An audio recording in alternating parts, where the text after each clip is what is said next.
Grab your cup. Did you know that 5% of your thoughts are conscious? Only 5%. The other 95% of how you think, how you're wired, is subconscious. We're going to talk about a few different things this morning because they kind of go together.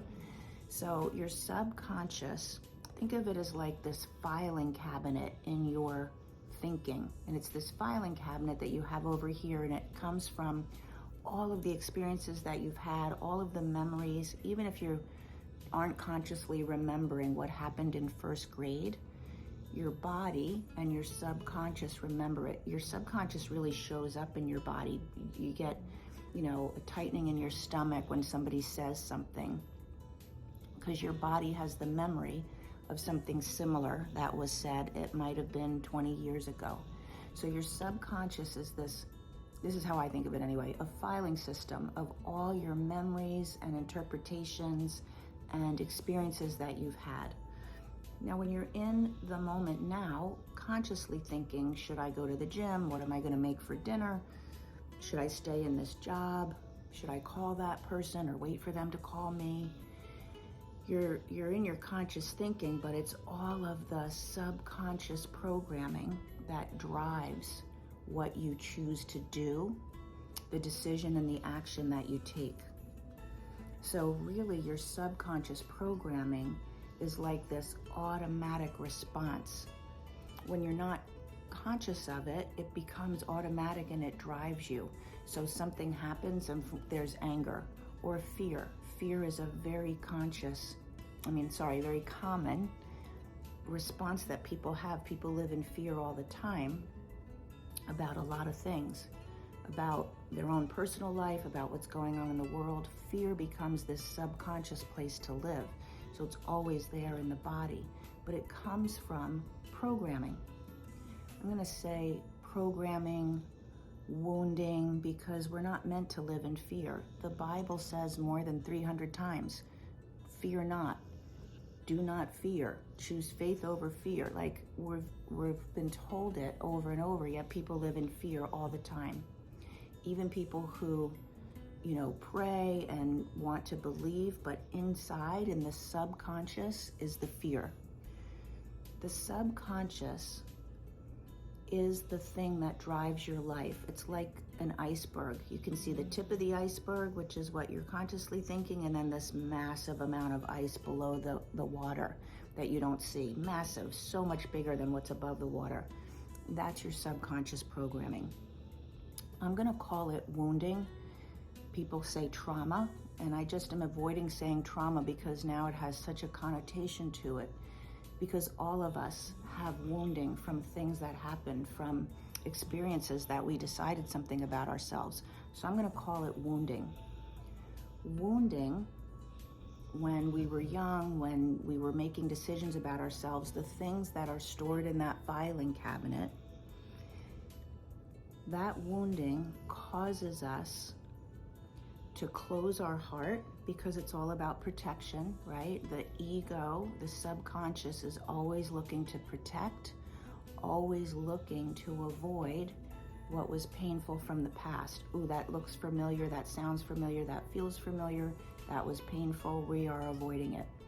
So that wounding will have us close our heart and walk around with a sword and shield, walk around with our armor up. Like, I need to armor up around other people, around the world. So I'm closing my heart, I'm not sharing who I am, I'm walking around with a sword and shield. What do you think that does to your nervous system? When we are designed to be social and connected, to be open-hearted, to share our true self, to not be driven from an automatic programming. Like, why even show up in your life if the automatic programming of your past is always the thing that drives your decisions? You don't even need to be there. You, who you are, doesn't even need to be there because it's so automatic, right? That's what's happening when that wounded programming is in charge all the time. When we heal that, when we look at the wounding, when we reprogram so that your conscious thinking is not that automatic programming. When we heal, what happens is we open our heart and we learn boundaries instead of having our guard up, having our sword and shield, having our armor up. We learn appropriate boundaries, and that's what we use to protect ourselves. We don't need to protect ourselves with a sword and shield. We use appropriate boundaries that we have identified and gotten clarity on for ourselves. And then if something's not meeting what the boundary is for ourselves, we move on. We don't have to be in the automatic driving fear, anger response. What you see in relationships all the time is two people in this automatic responding of maybe it's an anger program, maybe it's a fear program, maybe it's a not good enough program, and I have to prove myself by proving that I'm right, so I can't even listen to you.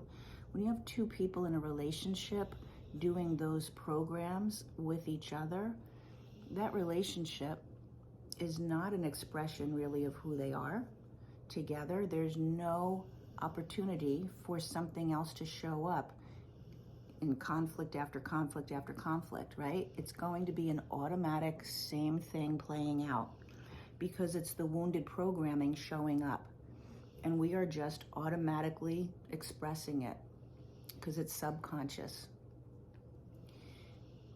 If you want to get out of those patterns, if you want to put your sword and shield down, put your armor down, open your heart, express who you truly are, and create the boundaries that are right for you without having it be a conflict with other people, put return to you or RTY in the comments.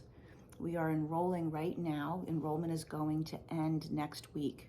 It's an invitation only program because it's small, it's tight. I work with the people in that program very closely, and I want to know that it's just the right thing for you at this point in your life. But if you're interested in that, put that in the comments so that we can connect and talk about what those details are and see if it's the right next thing for you.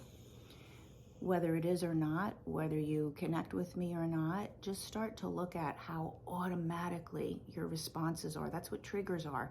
An automatic, like gunfire, right? With a gun, with the trigger.